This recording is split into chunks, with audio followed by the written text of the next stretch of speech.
15 years ago, when 25-year-old coach John Ferrazzi took over the Sheehan football program, the school's 1985 championship was a distant and fading memory.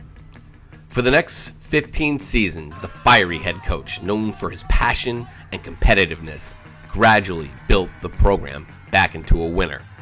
I was fortunate enough to get the job. I was 25 years old, turned 26 years old during the season. And, so my first year as a head coach was 2005 at Sheehan. And, there was growing pains. Everybody thinks they're ready to be a head coach until you're in that position. And there was some growing pains, but I had some great mentors and, that helped me along the way. Sheehan had just 2 winning seasons in the first 10 years. It wasn't until the arrival of budding stars from the Wallingford Youth League that Ferrazzi's club became a legit contender. First came Zach Davis, who smashed state rushing records on his way to Fordham. Then, with his electric younger brother, Jordan, and the small but iron-tough Terrence Bogan, who can belt a show tune as well as he busts loose for game-breaking touchdowns.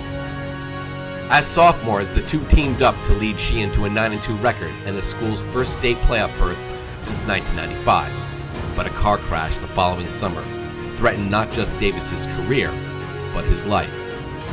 Yeah, there was obviously a point of if I'll be the same, but people pushed me, my family, my football family, and the whole community pushed me to where I am now, and without them, I wouldn't be here.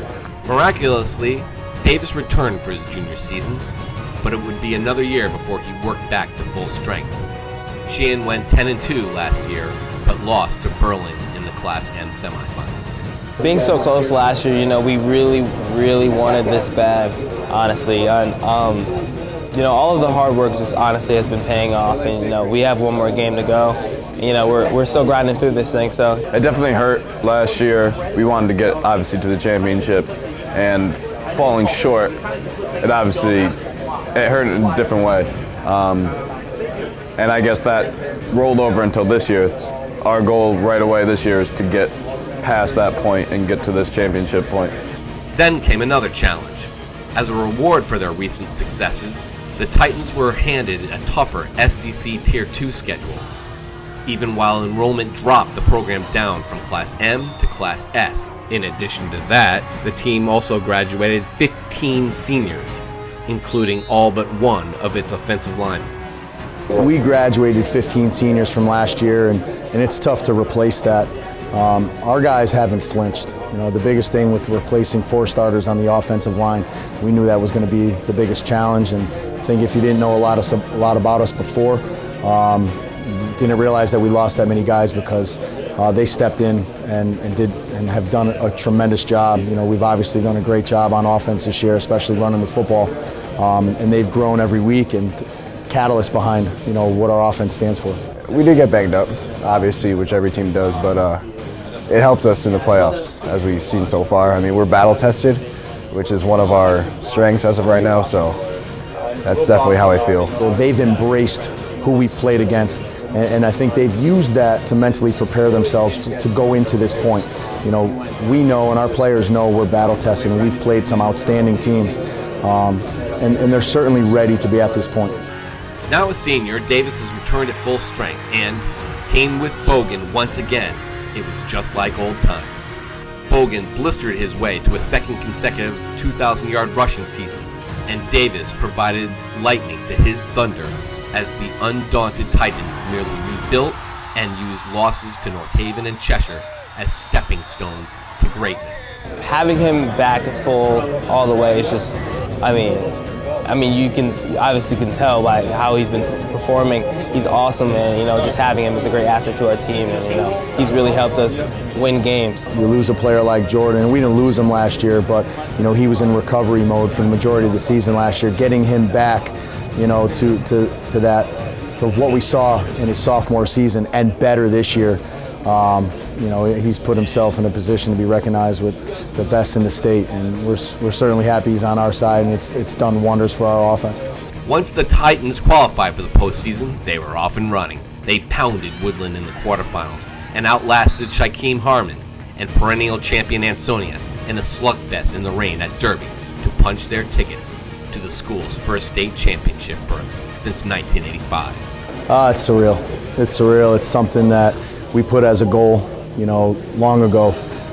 Last 3 years, our players have had a goal to win the state championship, but this group, with our group of seniors, it was a very talented group. Wouldn't be satisfied, with anything else, and they've certainly put themselves in a position to be here. It's crazy, it's a little bit surreal. We've worked so hard to be here, honestly, and just being here is awesome. It's a blessing. Hey, Warhawks! Here we go! Standing in their way is another perennial champ, unbeaten Bloomfield. Coach Ty Outlaw and the Warhawks rolled to the school's 9th state championship last season, their first since 2015, and, with just about everybody back, came into the 2019 season as heavy favorites to repeat. Yeah, we felt great. When we went to New Canaan for the passing league, that was our test. We wanted to find out where we were, and for us as a small school to win the New Canaan passing league, that was pretty big for us. All they had to do was replace bruising All-State back John Butler. Enter senior Anthony Simpson. Asked to fill Butler's shoes, Simpson has done that and so much more, turning in an MVP caliber season. He's amassed more than 2,000 all-purpose yards, including 1,000 rushing and receiving. And on defense, he's picked off 10 passes. Well, he could do a lot of different things. He's big, he's strong, he's fast, he's powerful. I knew that my team would put me in great opportunities to make a name for myself and to put my program on the map, and we're looking to go back to back. All I know is that he likes to work on his craft every day, and I try to keep up with this guy all the time, but it's just fun seeing how he does what he does. He knows that he's the guy right now, and he's trying to lead the way. His dominance has allowed other stars to shine as well, especially third-year starting quarterback junior Darren Bryden, who's thrown for a state-best 3,000 yards, and sophomore receiving phenom Javon Massey, a 1,000-yard receiver himself. Bloomfield has scorched the state with 595 points in 12 games. In certain games that I'm going to be a little more probably targeted for defenses to be watched, so that it gives JJ, Doran, other great players like Brandon opportunities to get loose and show what they could do on the offense side of the ball. Overshadowed somewhat is Bloomfield's smothering defense, spearheaded by hulking senior defensive ends Kyle Barrow and Kyle Davis. Bloomfield has allowed a ridiculous 29 points in 12 games, including 7 shutouts. Well, it's the experience. Our D-line, it's the same D-line that faced Ansonia last year, so we feel like, they're the leaders of the team, and if they could play well, then I think our team would do well. I'm not really about the spotlight or none of that. I just like to play football, The Warhawks are motivated to live up to the lofty expectations set by their long and distinguished list of alumni. The Warhawks are hoping to win back-to-back titles for the first time since Andrew Pinnock and Dwight Freeney wore the orange and blue. Well, our alumni keeps that pressure on. They want to win, and we're trying to bring it home. We were working really hard in the off season. We had a great group of guys that came back from last year. A freshman class, which is my senior class now, we gelled up as a group together, and we're all great leaders. And we had a great group of guys, and we're looking to get things done on Saturday. While nobody's been able to stay with the Warhawks this season to win back-to-back state championships, they must face down their greatest challenge of the season. Yeah, they're big, they're fast, they're strong. We respect them a whole lot, and it should be a good game. We think Sheehan is a great team, and it's going to be a great challenge for us. Yes, sir. They have a high-powered offense. We have a high-powered offense too, and we know that we have to do certain things to stop them, and they're going to come out trying to stop our high-powered offense too.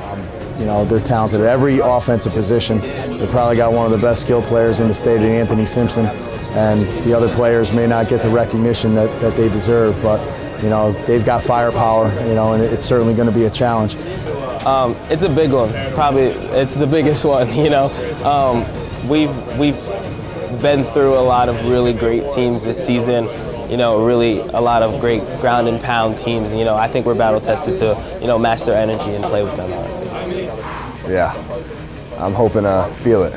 So it would be amazing. It would be one to remember. It would be a memory that nobody on this team would forget. From freshman to senior, it's just amazing. It would be great. It's a dream to repeat, and a dream to break a decades-long drought. A clash of explosive offenses and hard-hitting defenses in this highly anticipated Class S championship showdown at Trumbull's McDougall Stadium Saturday morning.